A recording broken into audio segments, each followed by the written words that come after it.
Profetas y Reyes, capítulo 6, la división del pueblo, parte 2. Durante 3 años, Roboam procuró sacar provecho del triste experimento con que inició su reinado, y fue prosperado en este esfuerzo. Edificó ciudades para fortificar a Judá. Fortificó también las fortalezas y puso en ellas capitanes y vituallas y vino y aceite y fortificólas pues en gran manera. Segunda de Crónicas 11, 5, 11 y 12. Pero el secreto de la prosperidad de Judá durante los primeros años del reinado de Roboam no estribaba en estas medidas. Se debía a que el pueblo reconocía a Dios como el gobernante supremo, y esto ponía en terreno ventajoso a las tribus de Judá y Benjamín.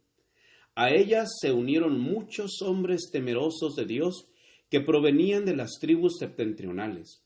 Nos dice el relato: tras aquellos acudieron también de todas las tribus de Israel los que habían puesto su corazón en buscar a Jehová, Dios de Israel, y viniéronse a Jerusalén para sacrificar a Jehová, el Dios de sus padres. Así fortificaron el reino de Judá y confirmaron a Roboam, hijo de Salomón, por 3 años, porque 3 años anduvieron en el camino de David y de Salomón. Segundo de Crónicas 11, 16 y 17. En la continuación de esta política residía la oportunidad que tenía Roboam para redimir en gran medida los errores pasados y restaurar la confianza en su capacidad de gobernar con discreción. Pero la pluma inspirada nos ha dejado la triste constancia de que el sucesor de Salomón no ejerció una influencia enérgica en favor de la lealtad a Jehová.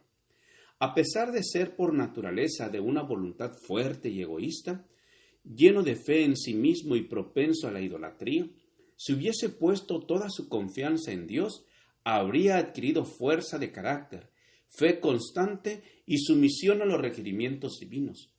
Pero con el transcurso del tiempo, el rey puso su confianza en el poder de su cargo y en las fortalezas que había creado.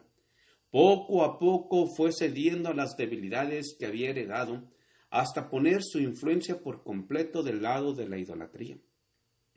Y como Roboam hubo confirmado el reino, dejó la ley de Jehová y con él todo Israel. Segundo de Crónicas 12:1.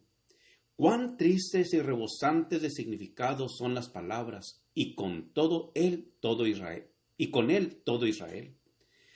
El pueblo al cual Dios había escogido para que se destacase como luz de las naciones circundantes, se apartaba de la fuente de su fuerza y procuraba ser como las naciones que le rodeaban.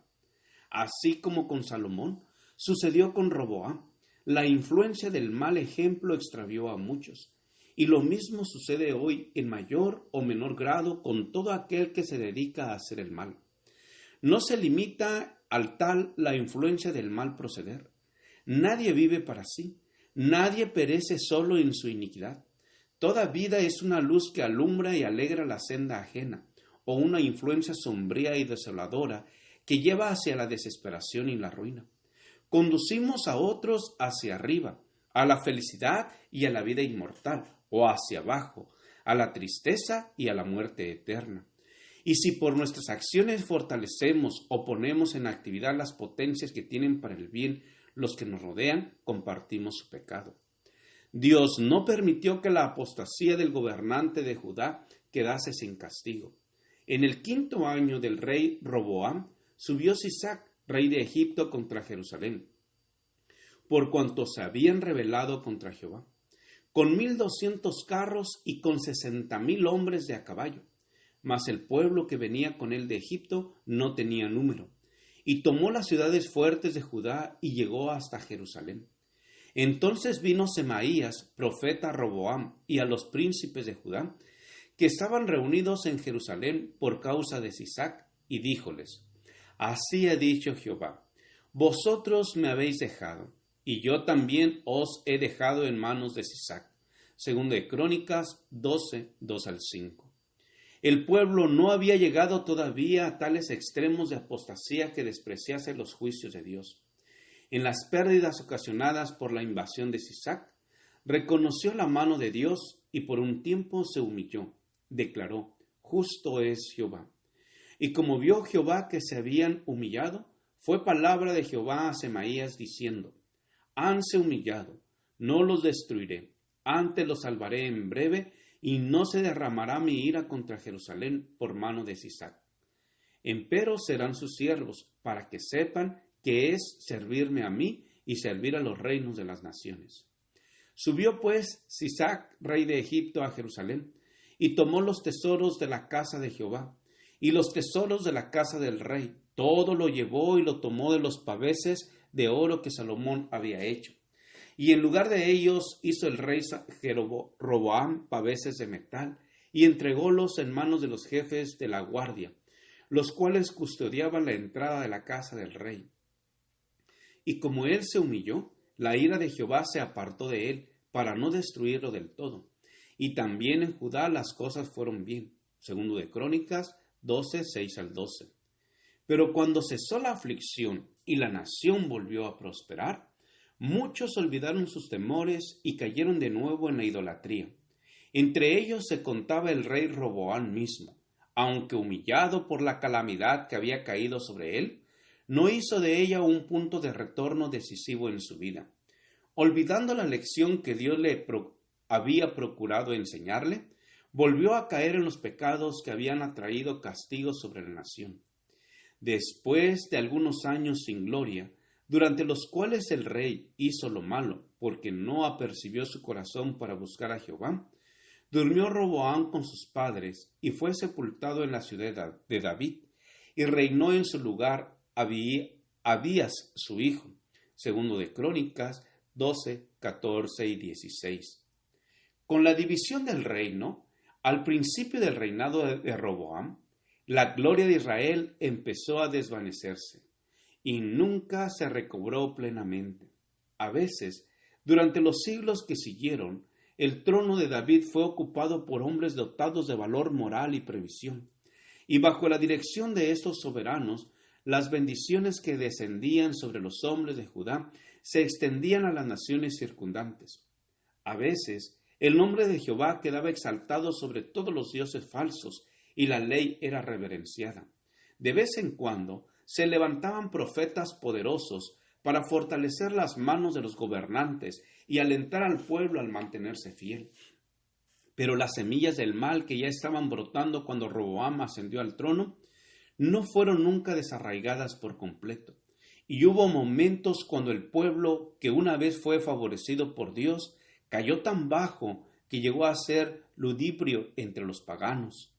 Sin embargo, a pesar de la perversidad de aquellos que se inclinaban a las prácticas idólatras, Dios estaba dispuesto en su misericordia a hacer cuanto estaba en su poder para salvar de la ruina completa al reino dividido.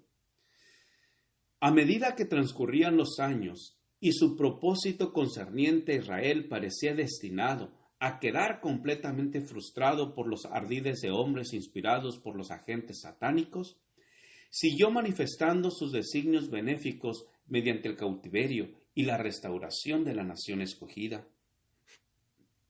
La división del reino fue tan solo el comienzo de una historia admirable, en la cual se revelan la longanimidad y la tierna misericordia de Dios. Desde el crisol de aflicción por el cual debían pasar por causa de sus tendencias al mal hereditarias y cultivadas, aquellos a quienes Dios estaba tratando de purificar para sí como pueblo propio, celoso para las buenas obras, iban a reconocer finalmente: no hay semejante a ti, oh Jehová, grande tú y grande tu nombre en fortaleza. ¿Quién no te temerá, oh Rey de las gentes? Porque entre todos los sabios de las gentes y en todos sus reinos no hay semejante a ti. Mas Jehová Dios es la verdad, Él es Dios vivo y Rey eterno. Jeremías 10, 6, 7 y 10.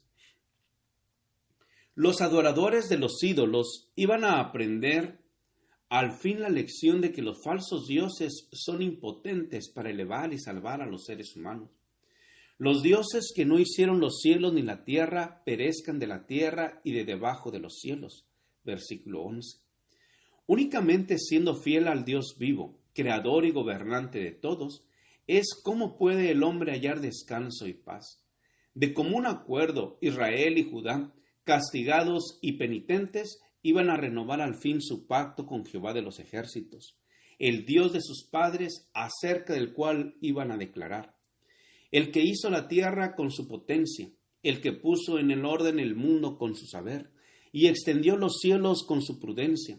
A su voz se da muchedumbre de aguas en el cielo, y hace subir las nubes de lo postrero de la tierra, hace los relámpagos con la lluvia, y saca el viento de los depósitos. Todo hombre se embrutece y le falta ciencia. Avergüéncese de su vaciadizo todo fundidor, porque mentira es su obra de fundición, y no hay espíritu en ellos. Vanidad son, obra de escarnios, en el tiempo de su visitación perecerán. No es como ellos la suerte de Jacob, porque él es el hacedor de todo, e Israel es la vara de su herencia. Jehová de los ejércitos es su nombre.